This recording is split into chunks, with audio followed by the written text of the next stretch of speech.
Hujambo na karibu tena mtazamaji wa The World News katika kipindi hiki cha ulimwengu wa siasa. Mimi ni Adam Hussein. Rais wa Marekani amesema jeshi la Marekani litadhibiti bandari za Iran kuanzia leo Jumatatu. Jeshi la Marekani linasema litaanza kuzingira bandari za Iran siku ya leo Jumatatu, lakini haitazuia meli zinazopita kwenye mlango wa bahari wa Hormuz zinazosafiri kwenda au kutoka nchi nyingine. Haya ndio matukio hivi punde kwa ufupi. Kamandi kuu ya Marekani imesema kuwa itaanza kupeleka meli ili kuweza kupambana na majeshi ya Iran siku ya leo Jumatatu na kuzuia kutoka katika bandari za Iran kuanzia saa 4 saa za huko siku ya leo Jumatatu. Lakini rais wa Marekani Donald Trump anasema agizo lake ni la kujibu hatua ya Iran kukataa kwa makusudi kufungua tena mlango wa bahari wa Hormuz. Pia anaonya jeshi la wanamaji la Marekani litawaangamiza wa Iran wowote watakaowashambulia na watakaozuia meli yoyote itakayolipa ushuru wa usafiri kwenda Iran.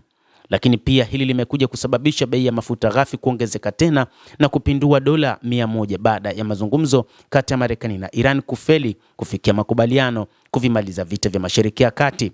Bei ya mafuta imekuwa ikipanda na kushuka tangu vita vya Iran kuzuka mwishoni mwa mwezi Februari na shughuli za usafiri kuathirika katika mlango wa bahari wa Hormuz ambapo 20% ya mafuta na gesi hupita katika eneo hilo.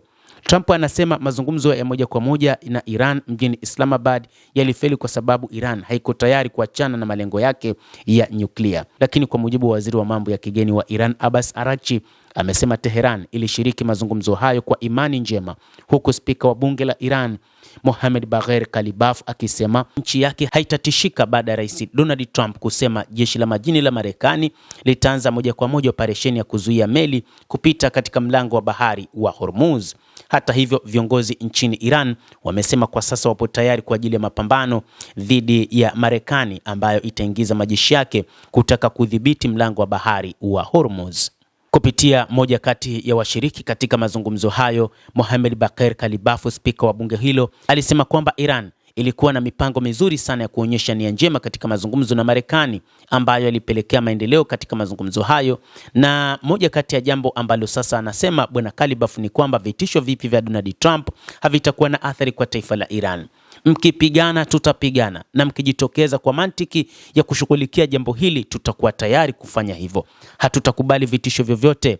Wacheni wajaribu mapenzi yetu kwa mara nyingine tena ili tuwape somo kubwa, alisema spika huyo wa bunge la Iran Mohammad Bagher Kalibaf.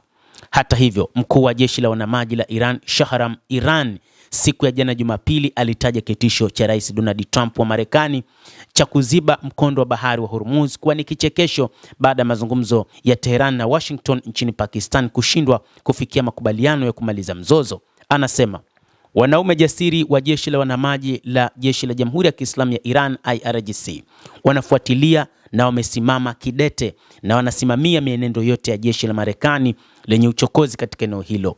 Vitisho vya rais wa Marekani vya kufungua Iran baharini ni kichekesho na kuchekesha, alisema kwa mujibu wa runinga ya serikali. Ameeleza zaidi kwamba wakati huu wamejiandaa na wanalisubiri jeshi la CENTCOM la majini litakalotumwa kwa ajili ya kuifungua Hormuz. Wao wapo tayari na hakuna yeyote atakayeweza kufungua mlango wa bahari wa Hormuz, anasema. Mtazamaji, endelea kutufuatilia, lakini nasi tutakuwa tayari kwa siku ya leo kukujuza yote ambayo yatajiri katika mlango huo wa bahari wa Hormuz, ikiwa Marekani itaamua kutumia nguvu kubwa kufungua ama ni nini ambacho kitatokea. Endelea kuwa nasi wakati wote, endelea kutufuatilia.